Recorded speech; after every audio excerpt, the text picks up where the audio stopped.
Seattle. Winter rain blurred every edge of the city, turning street lights into wavering halos of gold against the dark. It was 2:47 in the morning when Ava Collins stood beneath the dim yellow bulb of her kitchen, stirring the last scoop of baby formula into a bottle. Her hands moved automatically, shaking until the powder dissolved into milk-white liquid. From across the small apartment, her son Leo whimpered softly from his makeshift crib, an old dresser drawer lined with folded blankets. "Almost done, sweetheart," she whispered, her voice barely louder than the rain drumming against the window. The apartment was cold. The heater had quit 3 days ago, and the landlord still hadn't returned her calls. Ava pulled her cardigan tighter around her shoulders as she tested the bottle's temperature against her wrist. When Leo finished drinking, his small fingers gradually loosened their grip on her thumb. His eyelids fluttered once, twice, then finally closed. For the first time that night, the apartment fell into stillness. Ava set the empty bottle in the sink and rubbed her arms for warmth. She moved to the counter where her phone lay face up, its screen glowing softly in the darkness. She picked it up, checking her bank balance out of habit. The number stared back at her with brutal honesty: $1,842. Rent was due in 4 days. The refrigerator behind her held 1 carton of milk, 2 eggs, and the quiet weight of mounting panic. Then the phone buzzed in her hand. She glanced down, expecting another overdue notice or automated reminder. Instead, her breath caught in her throat. Official wire transfer approved, 950,000 for harbor acquisition. Reply mode: yes. Last 4 digits, cutoff. 10:30 a.m. Authorization code, AM7743. Sender, Moretti Holdings. Ava blinked hard, certain her tired eyes were playing tricks on her. But the message remained, sharp and real. The logo at the top was professionally rendered, the format unmistakably official. No spelling errors, no suspicious links. $950 million. The number was so enormous it didn't feel real. For a long moment, she simply stood there in the yellow kitchen light, listening to the rain and Leo's soft breathing, staring at the impossible sum glowing on her screen. Her first instinct screamed scam, but something in her, the part trained from years working as a junior project accountant, noticed the details. The encryption footer was present. The document header was clean, properly formatted. The sender's domain looked legitimate. She whispered into the empty room, "This can't be real." But she checked anyway. Her fingers moved across the screen, searching. Moretti Holdings, Seattle. The results loaded slowly. Then they appeared, one after another. Articles, business profiles, a name that carried weight in whispered circles: Luca Moretti, private investor, silent partner in Seattle's largest redevelopment projects. Age 42, known for operating outside traditional corporate structures. No interviews, no public appearances. A man who built power in shadows. Another vibration jolted her hand. Reminder: authorization pending, response required within 6 hours. Her pulse jumped. Ava stared at the message, then at her sleeping son. With that kind of money, she could fix everything. Her mother's foreclosed house, Leo's medical bills, the endless cycle of choosing between heat and food. But she also knew one wrong move, one greedy choice, and she would lose far more than money could ever replace. The refrigerator hummed once, then fell silent again, as if the apartment itself were holding its breath. Ava took a slow, steadying breath. She opened the kitchen drawer and pulled out a clear zip-seal bag, the kind she used to store Leo's pacifiers. She slid the phone inside, pressed the seal shut until it clicked, and held it up to the light. The screen glowed faintly through the plastic, the number still visible, still impossible. "You're not mine," she said quietly, as if speaking to the message itself. Then she sat down on the floor beside Leo's crib, pulled her knees to her chest, and waited for morning light and a decision that would change everything. By dawn, the rain had turned relentless. It came down in sheets, hammering the streets and filling the gutters with rushing water. Ava left Leo with Mrs. Navarro, the neighbor who watched him when she had errands to run. She wrapped herself in a worn coat that had seen too many winters and caught the 7:10 bus downtown. The sealed bag with the phone sat heavy in her coat pocket, a small weight that felt like truth pressing against her ribs. Seattle's skyline rose through the fog as the bus crawled through traffic. Glass towers stretched upward, cranes hanging motionless in the gray morning, steel beams reaching toward clouds that never seemed to break. This was a world of conference rooms and power lunches, a world that had never belonged to her. When she stepped off the bus, the wind hit hard and cold. Across the street stood a building unlike the others. It wasn't glass and chrome. It was dark stone and narrow windows, older than the towers around it, built in a time when architecture spoke of permanence rather than profit. A brass plaque beside the entrance read simply, Moretti Holdings. Ava hesitated just beyond the heavy wooden door, water dripping from her hair onto the stone steps. Inside, she could see men and women moving with quiet purpose, their coats dark, their expressions unreadable. You could turn back now, she thought. No one would ever know. But she pushed the door open and stepped inside. The lobby was nothing like the bright corporate ornate atriums she'd expected. The floors were dark marble, polished to a mirror shine. The lighting was low and warm, coming from amber-shaded lamps rather than fluorescent panels.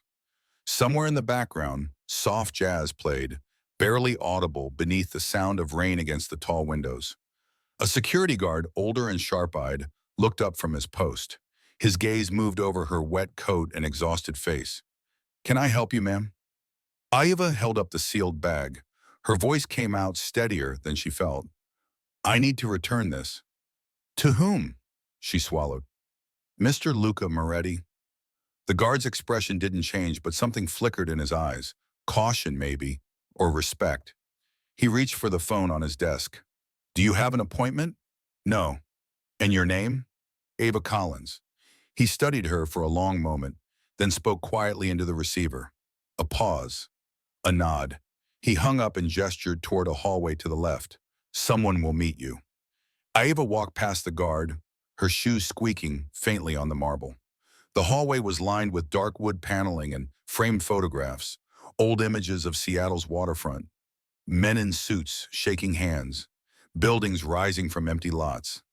History preserved in black and white. A young woman in a tailored navy suit appeared from a side door. Her expression was professional, but not unkind. "Miss Collins, follow me, please."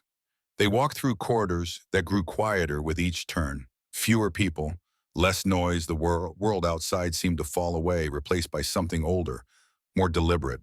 They stopped before an elevator with a brass gate. The woman swiped a key card, and the gate slid open with a soft hiss. "Top floor," she said simply. Ava stepped inside. The doors closed. The elevator began to climb, slow and smooth, carrying her upward through floors she couldn't see. Her reflection stared back at her from the polished brass walls, a woman out of place, holding something too valuable to belong in her hands. When the elevator stopped, the doors opened onto silence. A long corridor stretched ahead, lit by wall sconces that cast warm pools of light against dark wood. At the far end, a single door stood slightly ajar. No nameplate, no sign, just the faint glow of lamplight spilling into the hall. Ava walked forward, her footsteps muffled by a deep red runner carpet. As she approached, she heard a voice, low and calm, speaking in Italian. The words were indistinct, but the tone was unmistakable. Authority without raised volume, control without force. She reached the door and paused, unsure whether to knock or wait. The voice stopped. A moment of silence followed. Then, in English, quiet but clear, "Come in, Miss Collins." Ava pushed the door open and stepped into Luca Moretti's world. The room was unlike any office Ava had ever seen. There were no glass walls, no sleek monitors, no open floor plans designed to project transparency. This was a space built for privacy, for control, for decisions made in whispers rather than boardrooms. The walls were paneled in dark mahogany, the kind that absorbed light rather than reflected it. Heavy drapes framed tall windows that looked out over the rain-soaked city, but the view was secondary to the atmosphere inside. Amber light came from two table lamps, with green glass shades casting the room in warm sepia tones. The air carried the faint scent of aged leather, old books, and something else, tobacco, rich and earthy. At the far end of the room stood a large desk, its surface almost bare except for a single lamp, a closed ledger, and a crystal ashtray holding the stub of a hand-rolled cigar. And behind the desk stood Luca Moretti. He was not what Ava expected. There was no expensive suit, no power tie, no carefully styled hair. He wore a dark charcoal shirt with the sleeves rolled to his forearms, the fabric tailored but understated. His watch was gold but simple, no brand name screaming for attention. A single ring adorned his right hand, a thick band that caught the lamplight when he moved. He was perhaps 42, maybe older. His face carried the kind of stillness that came from years of watching, listening, and deciding who lived or died by his word. His eyes were dark, almost black in the dim light, and they fixed on Ava with the calm intensity of someone who saw far more than people wanted to reveal. He did not smile. He did not speak. He simply watched her as she stood frozen near the threshold, water from her coat dripping onto the dark wood floor. Finally, he gestured toward a leather chair near the corner. His voice, when it came, was low and smooth, touched by the faintest trace of an accent. "You can sit." Ava stayed standing. "I won't take long." Luca's gaze didn't waver. He tilted his head slightly, studying her the way one might study a painting, noting the details, the cracks, the truth beneath the surface. "You came to return something," he said. Not a question. A statement. Ava reached into her coat and pulled out the sealed zip bag. She stepped forward and placed it carefully on the desk between them.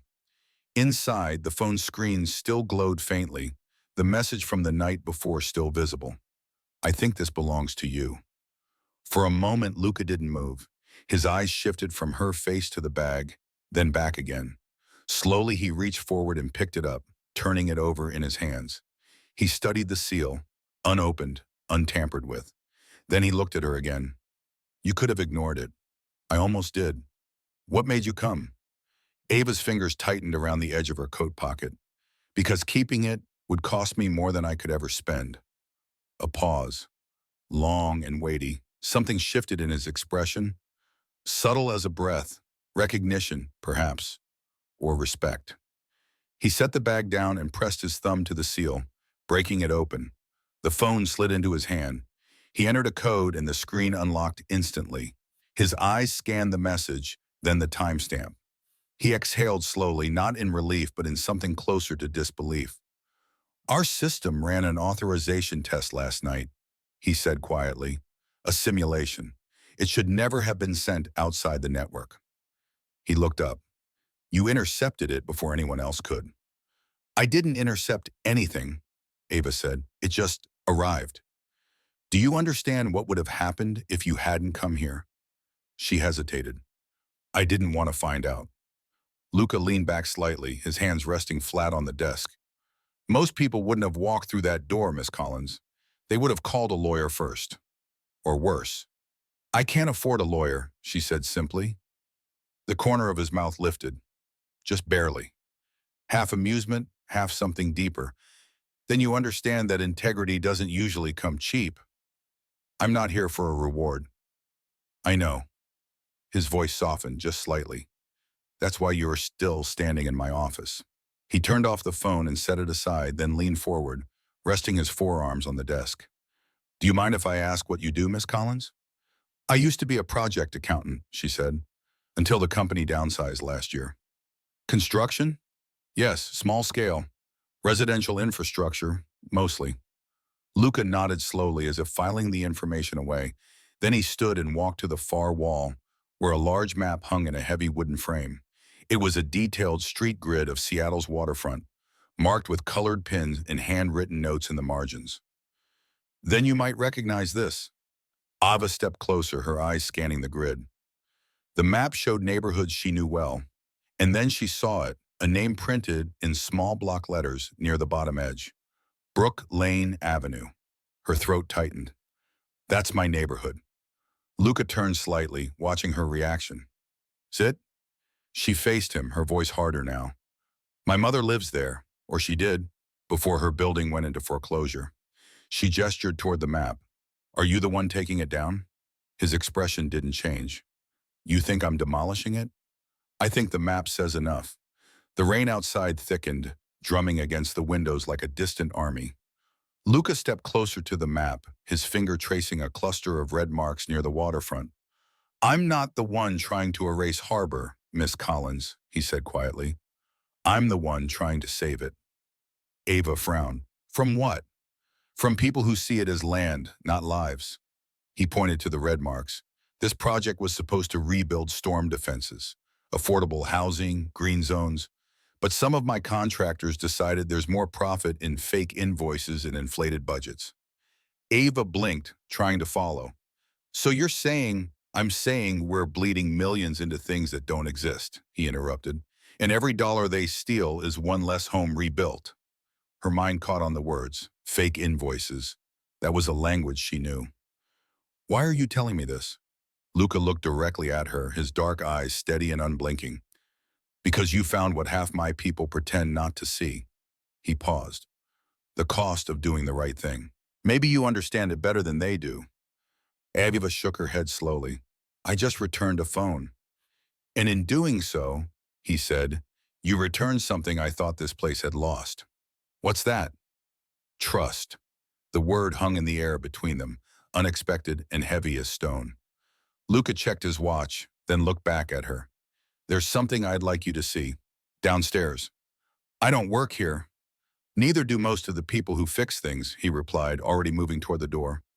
After a long pause, Ava followed.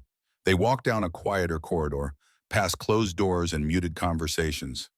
The hum of old radiators filled the silence.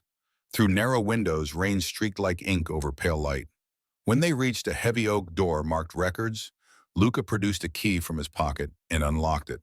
Inside, the room was lined with filing cabinets and shelves stacked with ledgers. A single desk lamp cast a circle of light over a table in the center. Luca handed her a thin folder. These are project summaries. I can't prove the fraud yet, but the numbers feel wrong.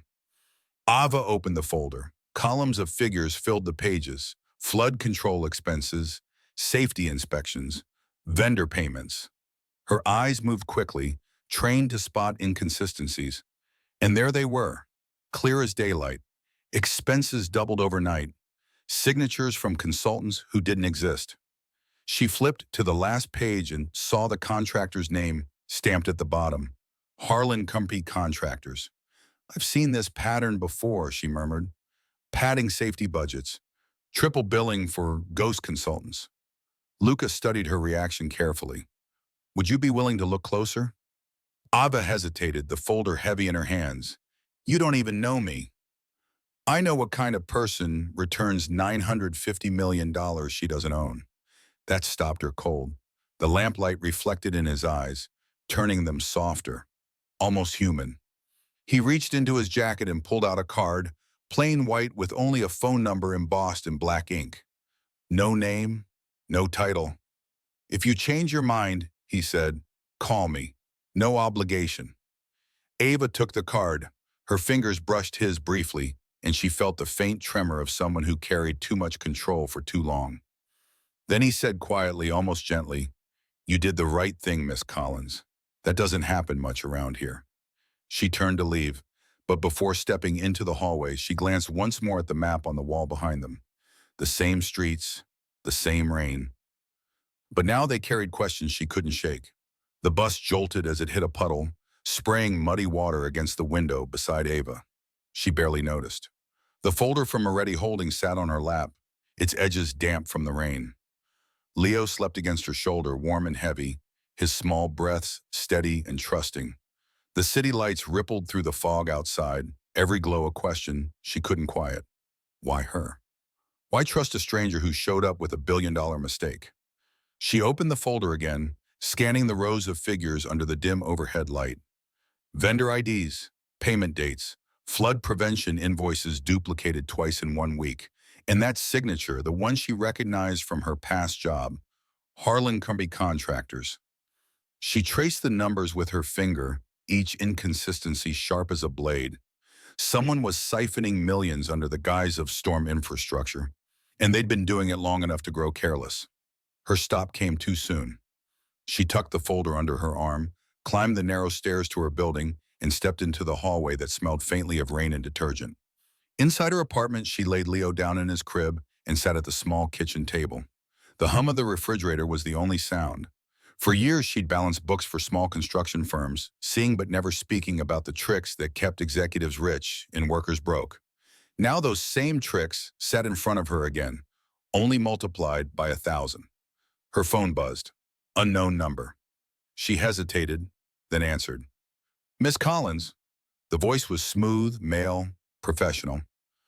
This is Andrew Miles from Harlan Company. We understand you met with Mr. Moretti this morning. Her stomach tightened. How do you know that? We have connections inside Moretti Holdings, he replied calmly, and we're aware he showed you documents concerning Harbor. She stayed silent. I'm calling because we'd like to make things easier for you, he continued. A woman in your position shouldn't have to struggle. You've done the right thing returning that phone. Let us show our appreciation. A pause, then smooth as oil. $300,000, kish. Delivered discreetly, all you need to do is stay quiet. Ava stared at the rain sliding down the window. Her hand trembled slightly. Is that what you call appreciation? It's a chance, he said. Not everyone gets one. Take it, Miss Collins, or you'll wish you had. The line went dead. She sat there motionless. Leo stirred in his sleep, making small sounds. Ava reached for him instinctively, then stopped, her hand frozen midair. She looked at the folder again. Numbers that once seemed harmless now felt like a threat. The knock came 5 minutes later.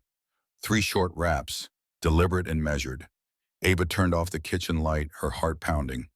Through the peephole, she saw nothing, just the empty hallway, but taped to her door was a manila envelope, thick and unmarked. She waited until the footsteps faded, then opened the door and pulled the envelope inside.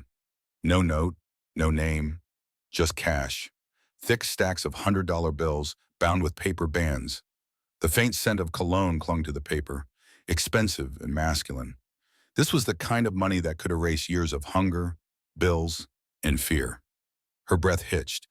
She set the envelope beside the baby bottle on the counter and stared at it for a long minute. Then she whispered to herself, almost a prayer. No, not this way. She reached for another zip seal bag, slid the envelope inside, and pressed it shut like evidence at a crime scene. The next morning, the sky was a dull gray mirror. Ava returned to Moretti Holdings, the sealed bag in her coat pocket once again. Security recognized her instantly. Back again? Yes, she said. I need to see Mr. Moretti. Minutes later, she stood once more in his office. Luca looked up from his desk, a ledger open in front of him. Surprise flickered across his face, brief as lightning. You found something? Ava placed the zip bag on his desk. Someone found me. He frowned, unzipping the bag. His jaw tightened when he saw the cash. Where did this come from? Your contractor. Harlan Company. For a moment, only the rain filled the silence. Luca's voice was low, restrained. They tried to buy you off. Ava nodded, and 300,000 to stay quiet. He exhaled slowly, his fingers curling into a fist on the desk. You should have called the police. And told them what? That a single mother got bribed after walking into a... She stopped herself. After bringing back a phone she found by mistake? His expression softened just slightly. You could have kept it. I know. Why didn't you? Her eyes met his, steady and unflinching. Because I'm already tired of owing people. The room went still. Something in him, something buried under years of cold control, shifted. He leaned back in his chair, studying her with quiet respect. You said yesterday you weren't here for a reward. I'm not, she said, but I won't pretend I'm not scared either. Luca stood, walking to the window. Rain streaked the glass in silver lines. He spoke without turning. If they're willing to bribe you, it means you're close to the truth. He turned to face her. Work with me, Miss Collins. Help me prove it. Ava hesitated. I'm not sure I belong in your world. He shook his head. You already stepped into it the moment you brought that phone back. The rain fell harder against the glass. Now we finish what you started. The next morning, Seattle wore its usual gray armor, the rain a constant companion that never truly left, only paused to catch its breath. Inside Moretti Holdings, Ava sat in a small corner office that used to store filing cabinets and forgotten equipment. A temporary badge hung from a lanyard around her neck, the plastic edges still sharp and new.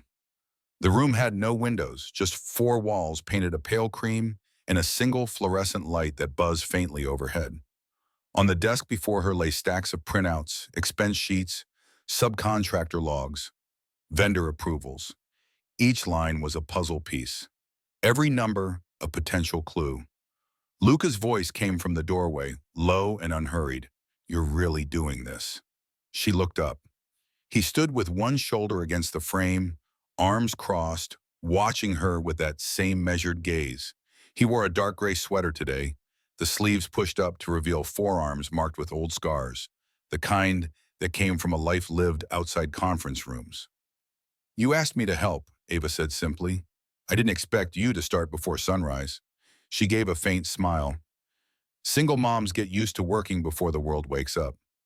He stepped inside, setting down 2 paper cups. Steam rose from the lids. "Black or sweet?" "Depends on how bad it gets." "Then black," he said, sliding one toward her. They shared a quiet laugh, brief and human, before returning to the screen. Hours passed. Ava traced inconsistencies with a yellow highlighter. Flood barriers built twice. Safety inspections signed by non-existent engineers. Each anomaly pointed back to Harlan Company, and further up the chain to a middleman listed simply as Vexler, project advisor. By noon, she'd circled one page and slid it toward Luca, who'd returned to sit across from her. "This vendor ID," and she said, tapping the paper, "Vex 417. It doesn't match any federal contractor license." Luca leaned closer, his eyes scanning the numbers. "Shell company?" "Exactly. See this?" She pointed to a column.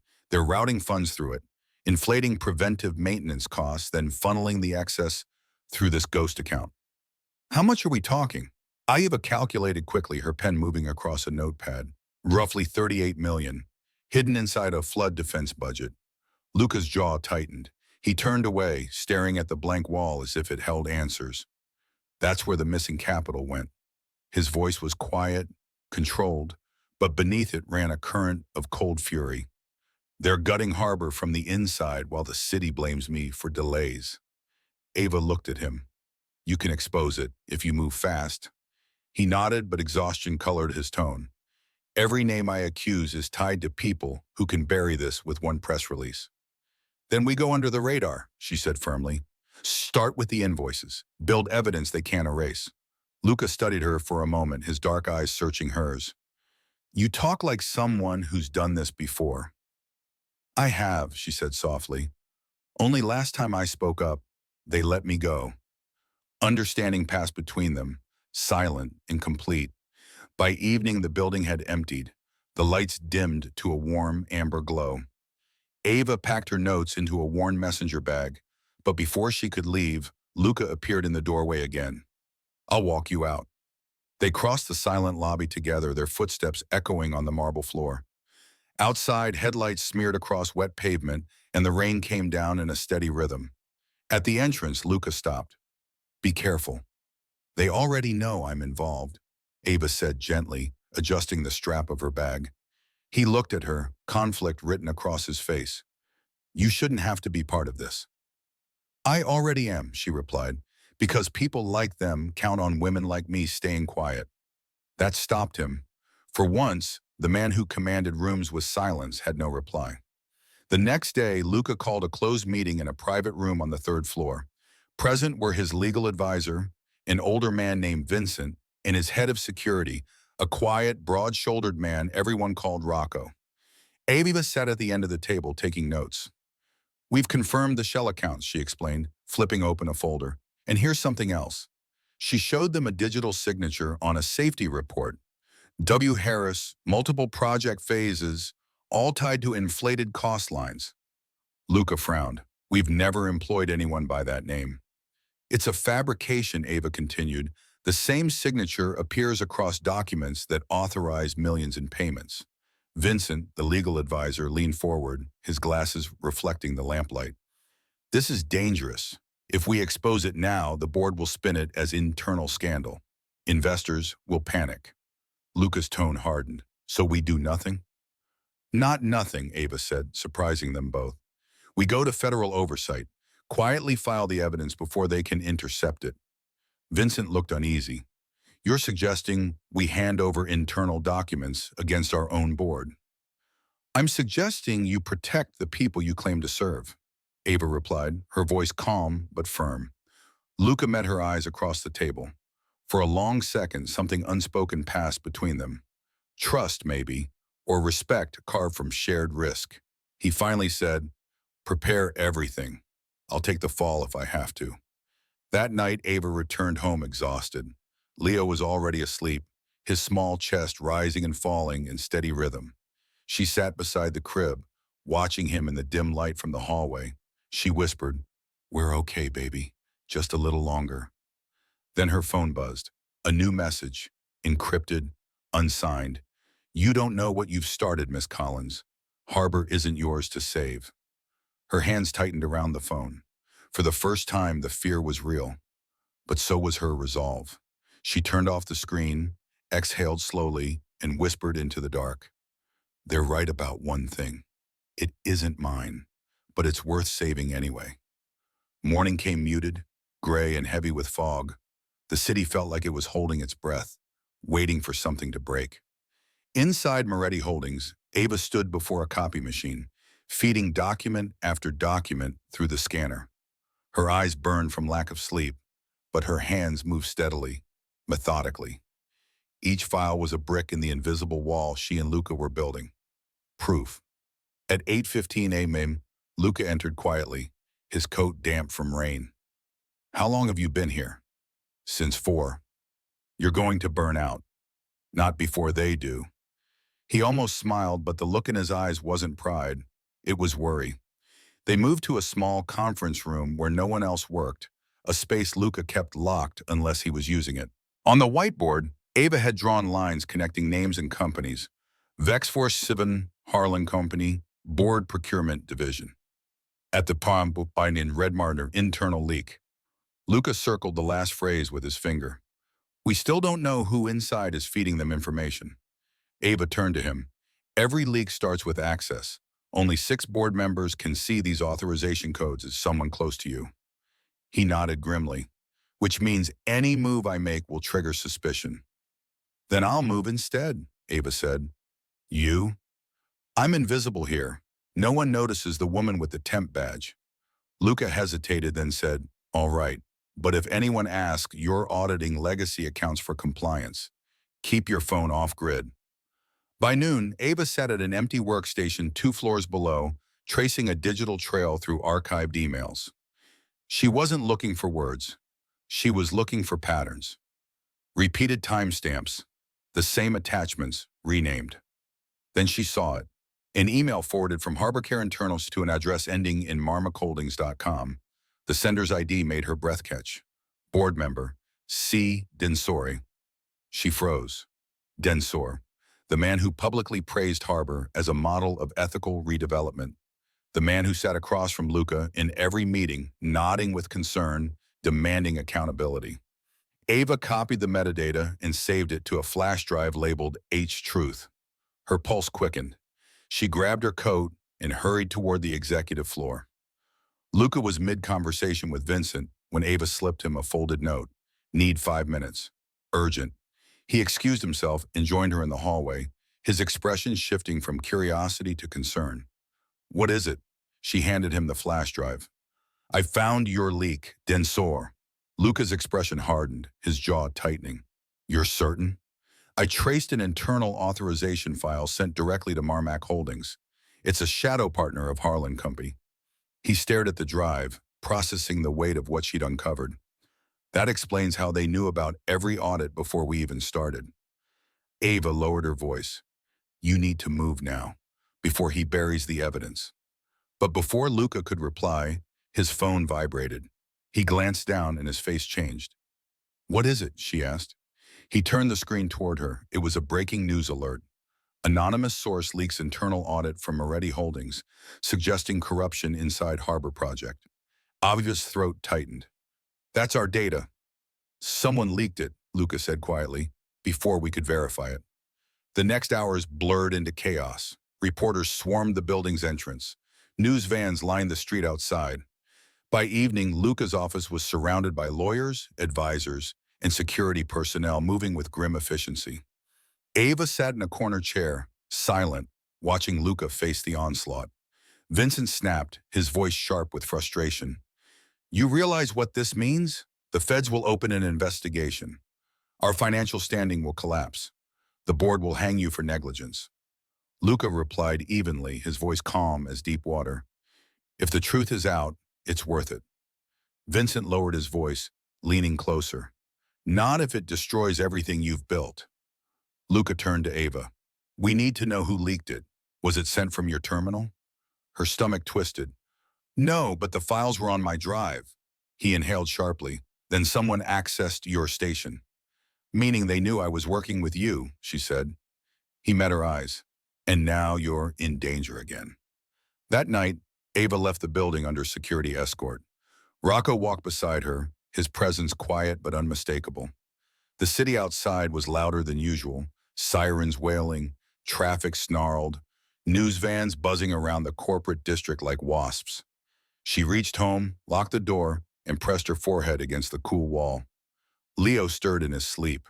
Ava sat beside him, whispering, We did the right thing, didn't we? Her phone buzzed again. A new message. No number. Truth won't save you, Miss Collins, but it will bury him. She stared at the words until the screen dimmed. In the reflection, rain glimmered against the glass, just like the day she'd first walked into Luca Moretti's world. Only now she realized that doing right wasn't the end of the story. It was the beginning of the storm. Morning headlines hit like a hammer. Billion-dollar project scandal. Moretti Holdings under federal scrutiny. Private investor accused of harbor corruption. By 8 a.m., news vans surrounded the building.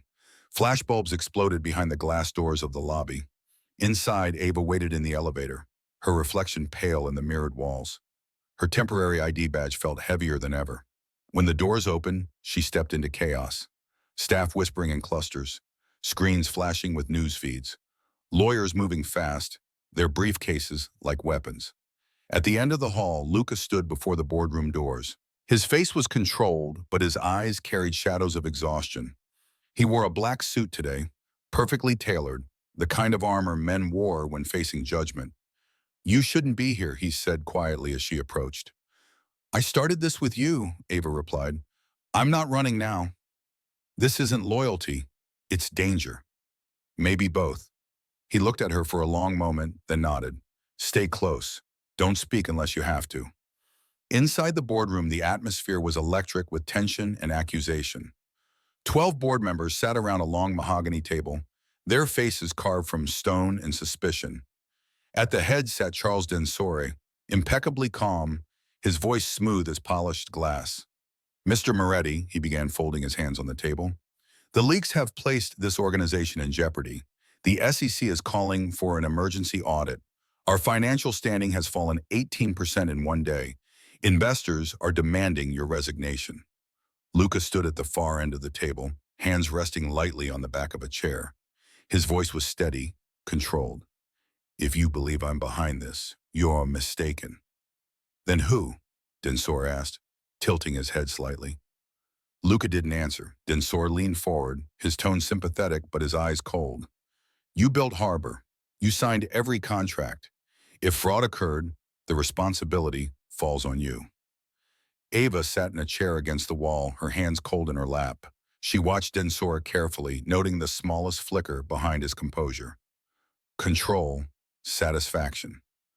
When the meeting adjourned, Densore approached Luca with a tone that didn't match his eyes. Step aside quietly, Luca. Protect what's left of your legacy. Luca didn't flinch. I protect the truth, Charles, not the lie you built. Densore's jaw tightened, the mask slipping for just a heartbeat. Careful, you don't know who you're fighting. As he walked away, Luca muttered under his breath, Now I do. That night, Luca called Ava to his private office. Stacks of printed articles lay on his desk, the headlines circling like vultures.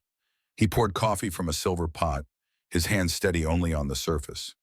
They've frozen internal access, he said. All our data systems are locked under federal review. Agents will be here in 48 hours. Then we give them what they need, Ava said, the full evidence set. He shook his head. They won't believe it came from us. The leak poisoned the trail. They'll think I'm hiding behind forged evidence. Ava's eyes hardened. Then we find another way. Luca looked up. What do you mean? Go around them, file directly to the federal office through a personal whistleblower channel. She paused. But to do that, we'll need to extract the source files before they disappear. You mean tonight? She nodded. Before Densore wipes them. For a moment, neither spoke. Rain lashed against the windows, thunder low and distant. Finally, Luca said, if we do this, we do it right. No shortcuts. No lies, she agreed. He gave a faint smile, tired but real. You really don't scare easily, do you? Ava looked out the window at the city that had forgotten people like her. Fear doesn't fix anything. Later that night, the building was nearly empty. Ava swiped her temporary ID at the security panel. The system beeped once, green light flashing. The elevator hummed downward to the archival basement, the company's digital cold storage. Luca waited there, already in front of a terminal, typing access codes into a black screen filled with white text. The hum of servers filled the air like steady breathing, the room cold and clinical. Ava handed him a flash drive. This will mirror the entire harbor database. Once we take it, Luca said, his fingers hovering over the keyboard, there's no going back. Neither of us were supposed to be here in the first place, she replied. He pressed enter. Lines of code flickered across the screen. A progress bar appeared. 32%, 47%. Then the monitors blinked. A warning flashed red. Access terminated. Admin override. Luca swore under his breath, his hands moving faster. He's shutting it down remotely. Ava thought fast. If he's online now, he's leaving a trail. She reached behind the terminal and disconnected the network cable, isolating the system. The screen froze for a heartbeat, then resumed. Transfer resuming locally. Luca stared at her. You just cut the company's main link. Then hurry. Minutes later, the transfer completed. She ejected the drive and sealed it inside a metal case lined with foam. Luca looked at her, a mixture of respect and disbelief. You just outmaneuvered a board director. Not yet, she said, slipping the case into her coat. He'll come for you next. At dawn, as the rain eased into mist, Ava left the building through the loading dock. The flash drive sat heavy in her pocket. Across the street, a black car idled, its windows tinted, motionless. She felt it before she saw it. Someone watching. Her breath slowed. She turned the corner, blending into the crowd waiting for the morning bus. Behind her, the car pulled away. The war had officially begun. Seattle's dawn came in steel blue. The streets glistened with a thin film of rain, reflecting headlights like veins of light cutting through shadow. Ava sat by the window of her apartment, the flash drive in her hand. It looked harmless. Silver, light, small. Yet inside it lay proof that could destroy or save everything. Leo stirred in his crib. She brushed his hair gently and whispered, We're almost there. Her phone vibrated, a single text from Luca. We move at 10 o'clock. Federal building. No turning back. At 9:58 a.m., Ava stepped out of a taxi in front of the Federal Oversight Bureau downtown. The building was concrete and glass, imposing and cold. Luca waited near the entrance, coat collar up against the drizzle, his expression unreadable. She approached quietly. You sure about this? He nodded. Once it's in their hands, we can't control the outcome, but at least the truth won't belong to them anymore. They walked through security together, passing metal detectors and stern-faced officers. Inside, they were led to a private conference room. Two federal auditors sat waiting, both in dark suits, their faces carved from professional skepticism. The older one, Agent Morin, tapped the table with his pen. You understand what you're alleging, Mr. Moretti? Corporate fraud on a billion-dollar scale, implicating your own board. Yes, Luca said simply. And you have evidence to support this? Ava placed the metal case on the table. Her hand trembled slightly as Agent Morin slid it into an evidence envelope, sealing it with red tape. Morin's eyes moved between them. You'll both be under investigation too. Once this opens, everything about your involvement will become public record. Ava's throat tightened. Luca answered first. We understand. That night, headlines shifted again. Federal oversight receives whistleblower data from inside Moretti Holdings. Anonymous source suggests board corruption, not CEO. It spread like wildfire across every news platform, every social media feed. But then another headline followed, faster and louder. Whistleblower identified Ava Collins, former accountant turned insider. Her photo, the one from her temporary ID badge, filled every screen. Ava froze in her apartment, staring at her own face on the television. The phone rang nonstop, reporters, strangers, threats. When she finally picked up, it wasn't any of them. It was her mother's voice, fallen trembling. Ava, they came by the house, asking questions. A pause. What did you do? Ava's voice cracked. I told the truth, Mom. You don't understand, her mother whispered. They said you're helping the man who's destroying Harbor. The words hit harder than any headline. Hours later, Luca showed up at her door. His coat was soaked through, water dripping onto the floor. You need to leave town for a few days, he said firmly. I can't, she replied. My name's out there now. If I run, it proves them right. He exhaled, pacing the small kitchen. The board's painting you as the leak. Densor is calling you a fraud, claiming you blackmailed me. I should have seen this coming, she muttered.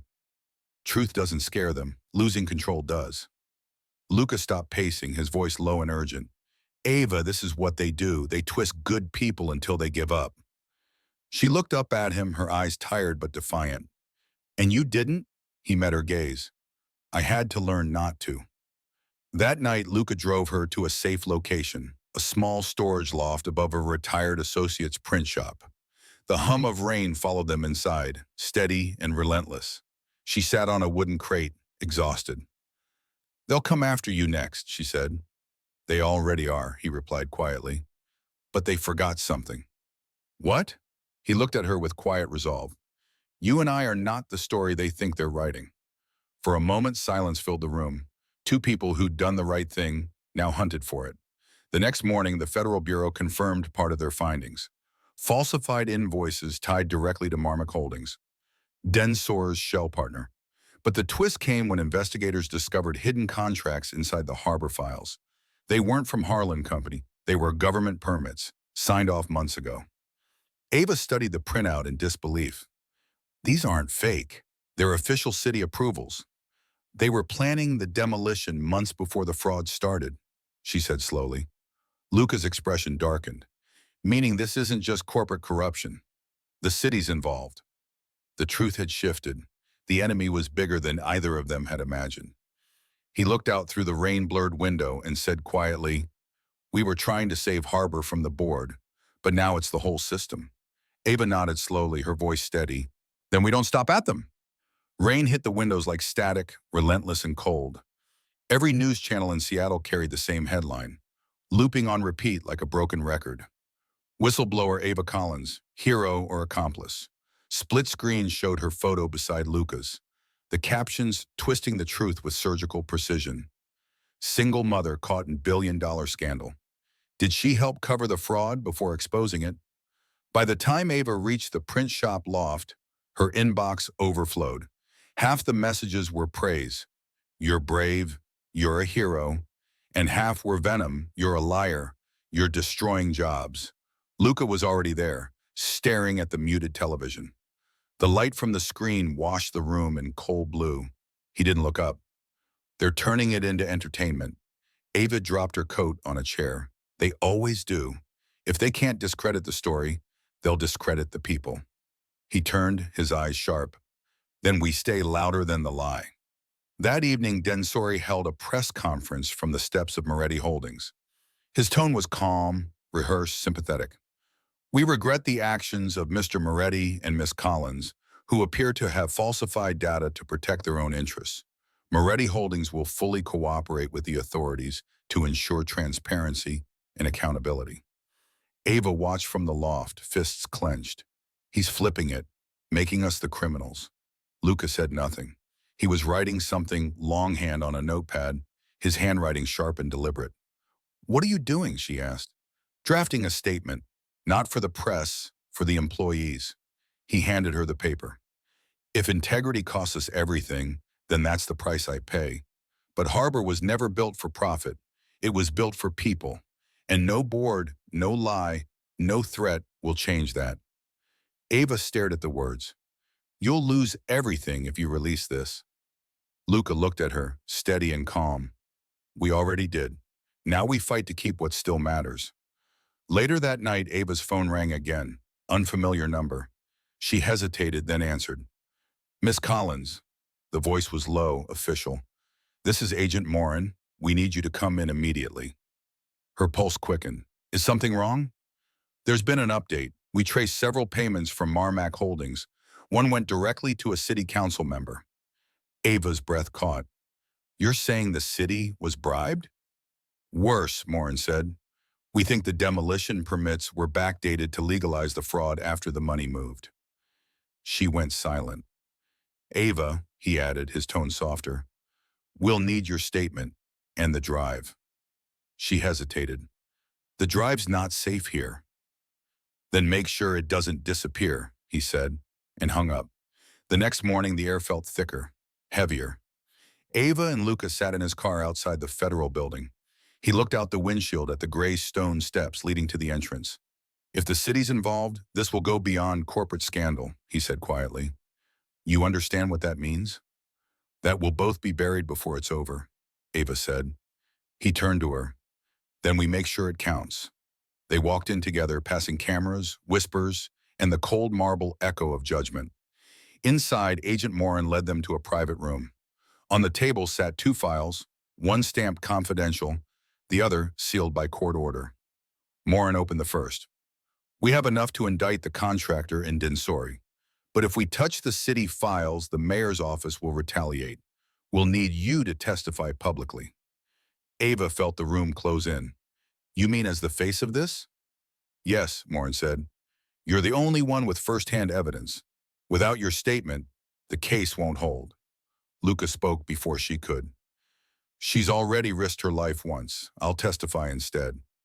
Morin shook his head. The leak was tied to her. Her name is already public. The optics demand her voice. Ava looked down at her trembling hands. If I do this, they'll destroy me. Morin's voice softened. They already tried. That night, Ava sat alone on the floor of her apartment, Leo asleep beside her. The rain outside turned the city into a blur of gold and gray. She picked up the photo of her mother's house, the same one circled on the harbor map. Everything began with that photo, she whispered, almost to herself. Maybe it ends there too. The following day, Luca stood in his office, watching as the federal subpoenas hit the news. Moretti Holdings Board under criminal investigation. Federal oversight expands inquiry into city officials. His assistant rushed in. Sir, they're asking for your comment. Luca replied calmly. Tell them this. The truth is catching up. Outside, protesters gathered in the rain. Some carried signs demanding justice. Others defended the company, shouting about jobs and livelihoods. And amid that storm, Ava stepped up to a podium under a gray sky. Reporters packed shoulder to shoulder, cameras flashing like lightning. Her voice trembled only once at the start. My name is Ava Collins. I was never meant to be here. I was a mother trying to survive. But sometimes the right thing doesn't wait for the right person. It just needs someone to do it. Silence. Then a wave of shudders and scattered applause. Luca, watching from a car nearby, closed his eyes. For the first time in weeks, he breathed fully. Seattle woke to thunder that morning. The rain had not stopped in days, as if the city itself refused to wash clean until the truth surfaced. Ava watched the gray light filter through the blinds of the loft. Leo was with her mother now, safer that way. On the table lay the flash drive, the one they'd taken weeks ago. It still carried the entire harbor database, the unfiltered truth. Luca arrived quietly, his trench coat damp from the weather. You didn't sleep. Neither did you. He placed a folder on the table. Inside were subpoenas and signed testimonies. Agent Morin's final report. The Bureau is ready. Gisham, eerie, Luca said. Tomorrow morning the hearing starts. Densor will be there, the contractors too. In the city officials, Ava asked, already under subpoena, but they're trying to delay it. He paused. Morin says we'll need to present the original drive, your copy on record, to verify the data's integrity. Ava's eyes lingered on the drive. So everything comes down to this little piece of metal. Luca nodded. Everything. At noon, they met Agent Morin in a quiet federal office, stripped of cameras and press. The agent's tone was steady, pragmatic. You did the hard part, exposing them. Now we lock it down. He glanced at Luca. You'll testify first. Then Miss Collins confirms the audit trail from the flash drive. Luca said, and if they fight it? Morin smiled faintly. They will. That's why we bring truth with receipts. That evening, Seattle's skyline glowed faintly through the rain. Ava and Luca sat in silence in his car, parked near the waterfront, the same pier visible from her apartment window months ago. You remember the first time we met? Luca asked quietly. Ava smiled faintly. You mean the day I walked into your building, soaked and terrified? He nodded. You looked like you didn't belong there. I didn't, she said. But that didn't matter, did it? No, he said. You made it matter. The pause lingered, warm and heavy. She turned to him. What if this ruins you completely, Luca? Your company, your legacy. He interrupted gently. Then it ruins the right man. The next morning, the federal courthouse in Seattle was packed. Rows of press filled the lobby. The storm outside blurred the glass walls like fogged memory. Luca took the stand first. Calm, controlled. He presented the timeline, how the contractors' shell companies siphoned public funds through ghost invoices and false flood mitigation contracts. Then came Ava. The courtroom fell silent as she approached the witness stand, flash drive in hand. Agent Morin stood nearby. State your name for the record. Ava Collins. And what do you hold? The original harbor audit files, unaltered, time-stamped before the system breach. Her voice didn't shake. Morin plugged in the drive. The monitors lit up. Thousands of entries appeared, each one stamped with digital signatures from Densor's accounts. Gasps rippled through the courtroom.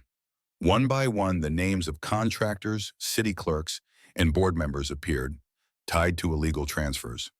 The judge leaned forward. Miss Collins, you're saying these records predate the alleged leak? Yes, Your Honor. They were extracted before Densore shut down access. I was there when it happened. And who authorized that extraction? Luca stood. I did. A hush spread. The judge nodded slowly. Then both of you just changed the course of this case. By afternoon, news swept across every network. Federal hearing confirms massive corruption in harbor project. Whistleblowers' data validated. Board director under arrest. At the same hour, Charles Densore was escorted out of Moretti Holdings in handcuffs, his face a mask of controlled fury. Luca watched from the courthouse steps as rain began again, steady and cold. Agent Morin approached him. You just took down half a city's corruption ring, Mr. Moretti. Luca shook his head. We only showed people what was already there. Morin looked at Ava standing beside him, then added quietly, sometimes that's the hardest thing to do. That evening, the storm eased. Ava stood at the same spot by the water where it all began. She watched the skyline flicker. Not perfect, but alive again. Luca joined her. They cleared me today, he said, and the Bureau wants you as liaison for the recovery phase of harbor. She smiled, faint and disbelieving. You mean rebuild what we almost lost? Yes, he said, together, if you'll take it. Ava looked toward the horizon. The rain had stopped, but the streets still shimmered. Funny, she said softly. It all started with the wrong message and ended with the right one. Luca replied, maybe it was always the right one, just sent to the right person. Seattle, 2 months later. The rain had turned softer now, not a storm, just the steady rhythm the city had learned to live with. At the harbor construction site, the sound of hammers echoed against the skyline. Steel frames rose where old ruins once stood. Hope was rebuilding, beam by beam. Ava walked across the muddy ground, wearing a hard hat too big for her. On her vest was a new title patch, Community Liaison, Harbor Renewal Project. She paused to watch a group of volunteers plant trees along the sidewalk. Leo ran ahead, chasing puddles, his laughter mixing with the sounds of the workers, a melody she hadn't heard in years. Behind her, a voice said quietly, looks better with life in it, doesn't it? She turned. Luca stood a few feet away, no longer in a tailored suit. Just a simple dark coat, sleeves rolled up. He looked different, lighter somehow. They finally approved your plan, Ava said. Low-income housing, green spaces, medical wing, everything you fought for. Luca smiled faintly. It wasn't my plan anymore. It was ours. She looked at him. You stepped down from Moretti Holdings. He nodded. Signed it away the day the hearing ended. The company survives, but I didn't want to own what greed had turned it into. And now, she asked, I'm consulting for the oversight committee, he said, making sure they don't build another harbor just to destroy it again. Ava smiled softly. You could have walked away clean. Instead, I stayed, he finished. He looked out over the site. When you see what something's worth, you stop running from the bond. They walked together along the new foundation lines, outlines of future homes etched in fresh concrete. Children from the neighborhood drew chalk flowers on the pavement. The air smelled faintly of rain and cement dust. Ava stopped near the temporary office trailer. On the wall inside hung a framed newspaper clipping. Single mother exposes $950 million corruption scandal. City begins reform. She traced the headline with her finger, then turned to him. I never wanted any of this. I just wanted to do one right thing. Luca said quietly, and you did. You reminded all of us what right looks like. He hesitated, then added, I owe you more than I can ever repay. She shook her head. You already did. You believed me when no one else did. A moment of silence followed, peaceful and unforced. As dusk fell, the rain began again, soft against the scaffolding. Ava stood under the half-finished canopy. Luca joined her, offering his umbrella.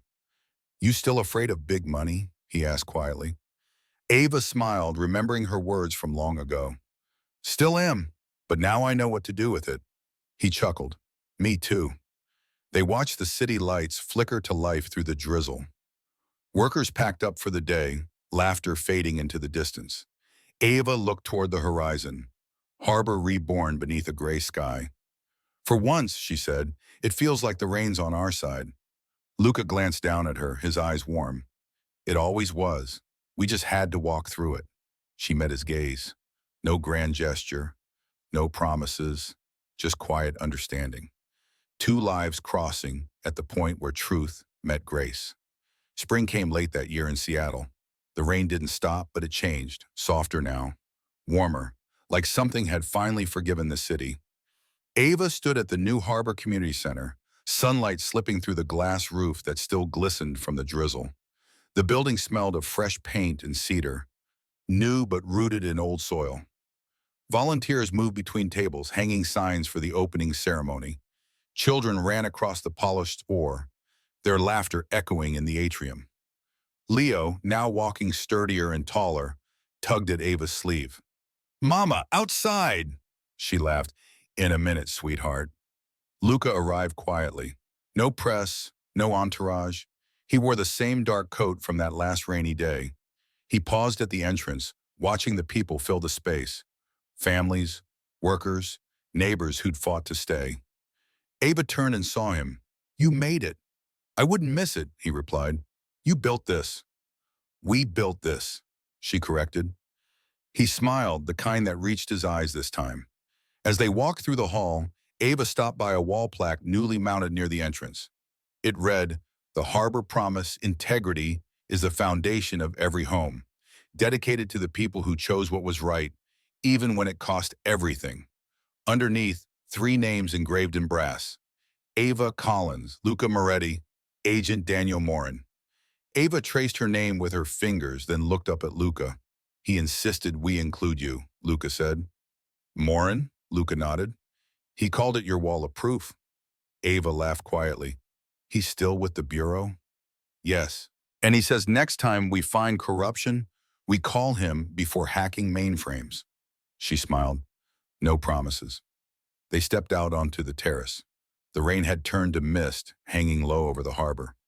Across the water, cranes moved, rebuilding, restoring. Ava leaned on the railing. Do you ever miss it? What? Luca asked. The power, the control. He thought for a long moment. I miss believing that power meant control. Now I know it just means responsibility. And freedom's heavier than I expected. She nodded. That's the price of doing right. He glanced at her. You remember your line? How could I forget? A bell rang inside, the ceremony beginning. Adeva was to speak first. She hesitated, nerves fluttering. Luca whispered, you'll do fine. Ava looked at him. You always say that right before I have to do something terrifying. That's because it's always true. She laughed under her breath and stepped forward. Inside the hall, the crowd quieted as Ava took the podium. Her voice, calm and steady, carried across the space. When this project began, Harbor was just an idea, and a dangerous one. People told us it was impossible to rebuild something so broken. But we learned that integrity, like a foundation, doesn't crack under pressure. It only shows who stands firm. She paused, her eyes meeting Luca's across the room. 2 years ago, I got a message I was never supposed to receive. It changed everything. Not because of the number on it, but because it asked me to decide who I wanted to be.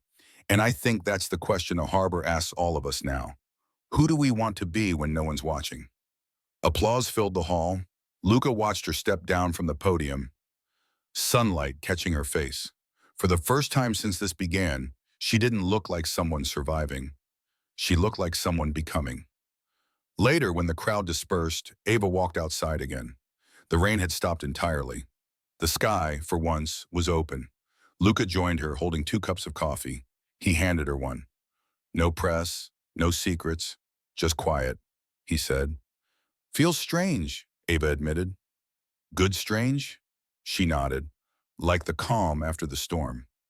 Luca raised his cup. To Harbor. She raised hers. To doing the right thing, even when it costs everything. They clinked cups gently. No fanfare, no music, just rain-soaked wood beneath their feet, the hum of a city healing, and the sound of Leo's laughter from inside. Ava glanced toward the water, her voice soft. You know, sometimes I wonder what would have happened if I'd ignored that message. Luca smiled faintly. Then maybe someone else would have gotten it, but I don't think they would have done what you did. She looked at him, eyes steady. Maybe that's why it was sent to me. He held her gaze. Maybe it was. Rain begins again, soft, cleansing, falling over the rebuilt harbor, where families move in, children run, and a woman once lost to struggle stands in the light she helped create. And beside her, a man who learned that power without purpose is just another kind of prison. Together, they watch the city rebuild, not perfect, but whole.